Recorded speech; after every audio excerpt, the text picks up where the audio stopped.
बिस्मिल्लाहिर्रहमानिर्रहीम। अस्सलाम वालेकुम स्टूडेंट्स। आज की क्लास में हम एग्जाम्पल एंड असाइनमेंट नंबर 2.3 को सॉल्व करेंगे। तो एग्जाम्पल नंबर 2.3 की स्टेटमेंट की तरफ चलते हैं। स्टेटमेंट है find the angle between two forces of equal magnitude such that the magnitude of the resultant is also equal to either of them. वो कह रहा है कि आपने दो फोर्सेस के दरमियान एंगल निकालना है और ये दोनों फोर्सेस का मैग्नीट्यूड जो है वो क्या है, इक्वल है। सही, दो फोर्सेस के दरमियान आपने एंगल निकालना है और साथ में क्या कह रहा है कि ये दोनों फोर्सेस का मैग्नीट्यूड क्या है, इक्वल है। इसके अलावा थर्ड क्या कह रहा है, ये such that the magnitude of the resultant is also equal to either of them. और इनका जो रिजल्टेंट है उसका मैग्नीट्यूड भी दोनों फोर्सेस में से किसी एक फोर्स के मैग्नीट्यूड के इक्वल है। तो दोनों फोर्सेस का मैग्नीट्यूड ऑलरेडी सेम है। इसका मतलब ये है कि जो दोनों फोर्सेस हैं उनका और रिजल्टेंट, इन तीनों का मैग्नीट्यूड जो है वो सेम ही है, एक जैसा है। ये हमने क्या करना है, ये कंडीशन गिवन की गई है हमें। तो ये कंडीशन को हम लोगों ने जो है वो लेट करके ये जो दोनों F1 और F2 फोर्सेस हैं, इन दोनों के दरमियान हमने ये वाला एंगल कैलकुलेट करना है। ठीक है, ये हमारे पास जो है बिफोर एडिशन है। अभी हम लोगों ने इसके दरमियान फोर्सेस को हम लोगों ने ऐड नहीं किया। ठीक है, तो हम लोग जो है पहले डेटा ड्रॉ कर लेते हैं। लेकिन डेटा में हमारे पास ऑलरेडी वही बात कि F1 F2 और हमारे पास रिजल्टेंट फोर्स है, तीनों का मैग्नीट्यूड सेम है। तो हमें क्या करना है, F1 और F2 के दरमियान एंगल कैलकुलेट करना है। ठीक है, तो इसका सोल्यूशन स्टार्ट करते हैं। Resultant equals to under root Fx का स्क्वायर प्लस Fy का स्क्वायर। रिजल्टेंट का फॉर्मूला क्या होता है हमारे पास, रिजल्टेंट के x कॉम्पोनेंट का स्क्वायर प्लस रिजल्टेंट के y कॉम्पोनेंट का स्क्वायर। ये ऑलरेडी हम लोग जो है वो पीछे ड्राइव भी कर आ चुके हैं और एग्जाम्पल्स भी हम लोगों ने जो है वो सॉल्व किए हैं। फॉर Fx, F के x मतलब रिजल्टेंट के x कॉम्पोनेंट को निकालने के लिए आपके पास जितनी फोर्सेस गिवन हैं उनका आप जो है वो x कॉम्पोनेंट्स को ऐड कर देंगे। लाइक मैंने क्या किया, F1x प्लस F2x, दो फोर्सेस उनके x कॉम्पोनेंट्स को मैंने ऐड कर दिया। तो मेरे पास क्या आ जाएगा, रिजल्टेंट का x component. Fx equals to F1x की जगह क्या आ जाएगा, cos of angle that is made by the with the positive x axis. F1 जो पॉजिटिव x एक्सिस के साथ एंगल बनाएगा वो यहाँ पर आ जाएगा। F2 कॉज ऑफ एंगल, ये वो एंगल है जो कि F2 जो है पॉजिटिव x एक्सिस के साथ बना रहा होगा। ठीक है, तो Fx इक्वल्स टू F1 का हमारे पास मैग्नीट्यूड क्या है, F cos of theta. F1 का हमारे पास पॉजिटिव x एक्सिस के साथ कोई एंगल नहीं है, मतलब ये हमारे पास हॉरिजॉन्टल के ऊपर ही है। दैट्स वाई हमारे पास एंगल क्या हो जाएगा, 0 डिग्री। और F2 का हमारे पास जो है वो एंगल हॉरिजॉन्टल के साथ कितना है, थीटा। ये पॉजिटिव एक्सिस के साथ हमारे पास एंगल कितना है, थीटा। तो आगे इसको सॉल्व करेंगे। कॉज ऑफ 0 डिग्री आप कैलकुलेटर के अंदर निकालेंगे तो आपके पास 1 आंसर आएगा। 1 को आप F से मल्टीप्लाई कराएंगे तो F आ जाएगा plus F cos of theta. तो ये मेरे पास सिंपली जो है F का x कॉम्पोनेंट कितना आ जाएगा, F plus F cos of theta. सही, सिमिलरली इसी तरीके से हम लोग जो है F का y कॉम्पोनेंट निकालेंगे। तमाम जितनी भी हमारे पास फोर्सेज हैं उनके y कॉम्पोनेंट्स को हम ऐड कर लेंगे तो हमारे पास रिजल्टेंट का y कॉम्पोनेंट आ जाएगा equals to F sine of 0 degree, because हमारे पास जो F1 का एंगल है पॉजिटिव x एक्सिस के साथ वो 0 है, प्लस F2 साइन एंगल क्योंकि थीटा, क्योंकि हम लोगों ने F2 के एंगल को थीटा से रिप्रेजेंट किया हुआ है। सही है, साइन 0 हमारे पास 0 के इक्वल हो जाएगा, तो ये F से 0 होगा तो ये भी 0 हो जाएगा। तो टोटल हमारे पास क्या आंसर आ जाएगा, F साइन ऑफ थीटा। ये 2 जो है वो गलती से आ गया यहाँ पर। ठीक है, F साइन ऑफ थीटा। तो F R आपका जो है वो किसके इक्वल हो जाएगा, अंडर रूट Fx का स्क्वायर प्लस Fy का स्क्वायर। ये ऑलरेडी रिजल्टेंट फोर्स का हमारे पास फॉर्मूला है।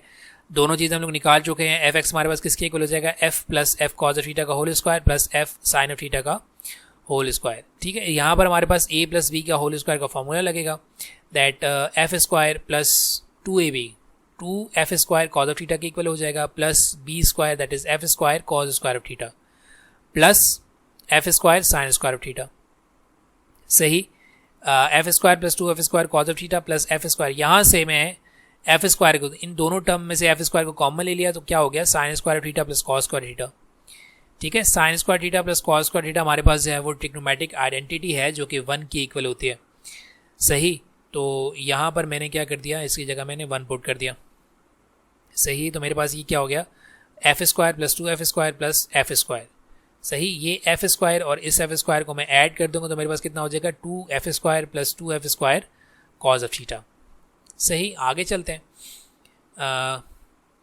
इसके बाद मैं क्या करता हूँ, स्क्वायर कर लेता हूँ दोनों साइड्स पर, स्क्वायर्स ऑन बोथ साइड्स। तो यहाँ पर भी लेफ्ट हैंड साइड पर भी स्क्वायर कर दिया, राइट हैंड साइड पर भी स्क्वायर कर दिया। स्क्वायर करने से ये होगा कि मेरे पास ये एंगल जो है ये अंडर रूट से बाहर आ जाएगा, उसको मैं कैलकुलेट कर पाऊंगा, क्योंकि हमें एंगल कैलकुलेट करना है ना। तो स्क्वायर करने से मेरे पास ये अंडर रूट कैंसिल आउट हो जाएगा। ये देखें ये 2f² यहाँ पर भी है, यहाँ पर भी है, इन दोनों से मैं क्या कर लूँगा, कॉमन निकाल लूँगा। तो यहाँ पर क्या रह जाएगा 1 प्लस 2f² यहाँ से बाहर आ गया, तो यहाँ क्या रहेगा कॉज ऑफ थीटा। सही, अब देखें अब ये 2f² यहाँ पर मल्टीप्लिकेशन में है, इसको इक्वल टू से वहाँ शिफ्ट करूँगा तो ये डिवाइड में आ जाएगा। f² से f² को आप कैंसिल आउट कर देंगे, that is 1 divided by 2 equals to 1 plus cos of theta. सही, ये 1 यहाँ पर पॉजिटिव है, इसको वहाँ शिफ्ट करूँगा तो ये क्या हो जाएगा 0.5 minus 1 that is equals to cos of theta. मुझे एंगल निकालना है, कॉस को वहाँ शिफ्ट कर दूंगा तो ये इन्वर्स हो जाएगा, कॉज इन्वर्स 0.5 में से -1 आप निकालेंगे तो -0.5 हो जाएगा, that is equals to theta. तो जब आप इसको कैलकुलेट करेंगे, कॉस इन्वर्स 0.5 निकालेंगे तो आपका एंगल कितना आएगा 120 डिग्री। तो इसका मतलब ये है कि अगर आपके पास दोनों फोर्सेस का मैग्नीट्यूड और रिजल्टेंट का मैग्नीट्यूड भी फोर्सेस के इक्वल हो जाए तो दोनों फोर्सेस के दरमियान एंगल कितना होगा 120 डिग्री का एंगल होगा। ठीक है, तो आफ्टर एडिशन हमारे पास डायग्राम कुछ इस तरीके से ड्रॉ होगी। देखें F1 और F2 के दरमियान आपको देखें यहाँ पर 120 डिग्री का एंगल नज़र आ रहा है। F1 और F2 के दरमियान आपके पास कितना है 120 डिग्री का एंगल नज़र आ रहा है, और ये आपके पास जो रिजल्टेंट ड्रॉ हो गया। ठीक है, तो अगर मैं मैनुअली भी देख रहा हूँ यहाँ पर तो मुझे जो है वो तीनों का मैग्नीट्यूड जो है वो सेम लग रहा है। सही, तो अगर आपके पास जो है वो दो फोर्सेस के दरमियान या दो वेक्टर्स के दरमियान एंगल जो है 120 डिग्री आ जाएगा तो इसका मतलब है कि उसका जो फोर्सेस के एडिशन में जो रिजल्टेंट ड्रॉ होगा उसका मैग्नीट्यूड भी फोर्सेस के इक्वल ही आएगा। सही, तो ये हमारे पास थी एग्जांपल नंबर 2.3। अब इसके बाद हम लोग चलते हैं असाइनमेंट नंबर 2.3 के ऊपर। असाइनमेंट है हमारे पास 2 forces 20 newton and 10 newton are making an angle 120 degree with each other. आपके पास दो फोर्सेस हैं, एक 20 न्यूटन की है, एक 10 न्यूटन की है, और ये 120 डिग्री का एंगल बना रही है एक दूसरे के साथ। Find the single pull that would replace the given forces system. आपने कोई एक ऐसी सिंगल पुल निकालनी है, यानी कि सिंगल फोर्स निकालनी है जो कि इन दोनों फोर्सेस को रिप्लेस करे, और सेकेंडली क्या है बैलेंस द गिवन फोर्सेस, और फिर सेकेंड पार्ट में क्या करे बैलेंस करे। ठीक है, तो ए पार्ट को जब आप कैलकुलेट कर लेंगे तो बी पार्ट जो है बहुत आसानी से कैलकुलेट कर लेंगे। सही है, तो अब इसकी जो थोड़ा सा हम लोग जो है वो डायग्राम देख लेते हैं। देखें हमारे पास यहाँ पर क्या कह रहा है वो 20 न्यूटन का मेरे पास जो है वो एक मेरे पास वेक्टर है, दूसरा मेरे पास 120 डिग्री के एंगल के साथ कितना है 10 न्यूटन, यानी कि वाई जो है सॉरी F2 को मैं जो है वो 10 न्यूटन ले लेता हूँ, और ये कितना एंगल बना रहा है पॉजिटिव एक्स एक्सिस के साथ 120 डिग्री का। सही, मुझे क्या करना है, मुझे एक ऐसी फोर्स निकालनी है जो कि इन दोनों फोर्सेस को रिप्लेस कर दे, और फिर क्या कर दे सेकंड में क्या कर दे इन दोनों फोर्सेस को बैलेंस कर दे। सही, तो रिप्लेस करवाने के लिए मैं दोनों को ऐड कर देता हूँ क्योंकि जब मैं दोनों को ऐड करूँगा तो एडिशन के अकॉर्डिंग क्या हो जाएगा F1 plus F2 equals to R, यानी कि रिजल्टेंट को मैं F1 प्लस F2 से क्या कर सकता हूँ रिप्लेस कर सकता हूँ। दैट्स वाई मैं क्या करूँगा यहाँ पर रिजल्टेंट निकालूंगा। सही, तो यहाँ पर हम लोग जो है वो डेटा ड्रॉ कर लेते हैं। F1 मेरे पास कितना हो गया 20 न्यूटन, F2 कितना हो गया 10 न्यूटन, और 120 डिग्री का एंगल है F1 और F2 के दरमियान। सही, तो उसका हम लोग सोल्यूशन स्टार्ट करते हैं। बिल्कुल सिमिलर फार्मूला हम लोग यूज़ करेंगे जो हम लोग ऑलरेडी करके आए हैं। हमने क्या करना रिजल्टेंट फोर्स निकालनी है, तो रिजल्टेंट फोर्स का फार्मूला है fx² प्लस fy का स्क्वायर। पहले आप fx निकालेंगे, fx निकालने के लिए आप जितने भी आपके पास फोर्सेज हैं उनके x कॉम्पोनेंट्स को ऐड कर लेंगे, that is f1x plus f2x, f1 cause of theta, f2 cause of theta. ये थीटा एंगल f1 बना रहा है, ये थीटा 2 ये एंगल आपका f2 बना रहा है पॉजिटिव x एक्सिस के साथ। F1 का मैग्नीट्यूड है 20, कॉज F1 का एंगल पॉजिटिव x एक्सिस का 0 है, पैरेलल है, तो ये क्या हो जाएगा 0 डिग्री, प्लस F2 आपके पास है 10 Newton, cause of angle positive x axis से कितना एंगल बना रहा है 120 डिग्री का एंगल बना रहा है। ठीक है, तो आप इसको कॉज ऑफ ज़ीरो कैलकुलेट करेंगे तो 1 हो जाएगा, 1 को 20 से मल्टीप्लाई करेंगे तो 20 आ जाएगा। ठीक है, कॉज ऑफ 120 आप निकालेंगे तो ये -0.5 आएगा। ठीक है, -0.5 को आप 10 से मल्टीप्लाई करेंगे तो ये कितना हो जाएगा -5 हो जाएगा। सही, तो 20 में से आपने 5 को माइनस किया तो आपका x कॉम्पोनेंट ऑफ रिजल्टेंट कितना आ जाएगा 15 न्यूटन। सही, फिर हमारे पास क्या है Fy निकालेंगे हम लोग सिमिलरली इसी तरीके से, जितनी फोर्सेज हैं उनके y कॉम्पोनेंट्स को हम लोग ऐड कर लेंगे। F1 sine of theta plus F2 sine of theta, F1 कितना है 20 sine 0 degree, because positive x axis हमारे पास F1 का एंगल 0 है, प्लस F2 की हम लोग वैल्यू पुट करेंगे यहाँ पर। F2 कितना था 10 न्यूटन, यहाँ पर 10 रिप्रेजेंट कर दीजिएगा। साइन एंगल हमारे पास कितना है 120 डिग्री। सही, तो जब आप साइन 0 निकालेंगे तो ये हो जाएगा 0। सही, साइन 0 जब आप कैलकुलेट करेंगे तो ये हो जाएगा 0, 20 को 0 से मल्टीप्लाई करेंगे तो ये 0 ही रहेगा। प्लस F2 आपके पास कितना है 10, और साइन 20 आप कैलकुलेट करेंगे तो ये 0.866 आ जाएगा। 0.866 को आप 10 से मल्टीप्लाई करेंगे तो आपके पास y कॉम्पोनेंट कितना आ जाएगा 8.66 न्यूटन।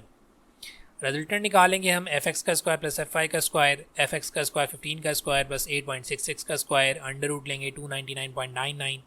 इसको आप सॉल्व करेंगे तो आपके पास जो सिंगल पुल फोर्स का रिजल्टेंट है वो कितना है 17.32 न्यूटन। सही, hence the magnitude of resultant is 17.32 for direction of resultant। Sorry, ये थोड़ा सा जो है वो hence the magnitude of resultant is 17.32, यानी कि जो रिप्लेसिंग फोर्स है उसका मैग्नीट्यूड कितना है आपके पास 17.32। अब आपने रिप्लेसिंग फोर्स का जो है वो एंगल निकालना है, तो एंगल निकालने के लिए भी फॉर्मूला हम लोग ऑलरेडी डिस्कस करके आ चुके हैं। Theta equals to tan inverse y component divide by x component. y component आपने निकाला 8.66, x कॉम्पोनेंट आपने निकाला 15, इसको आप डिवाइड कर देंगे, tan इनवर्स ले लेंगे तो आपके पास कितना आ जाएगा 30 डिग्री। यानी कि जो रिप्लेसिंग फोर्स है, यानी जो आपने रिजल्टेंट बनाया है उसका एंगल जो है वो कितना है पॉजिटिव एक्सिस के साथ 30 डिग्री का एंगल है।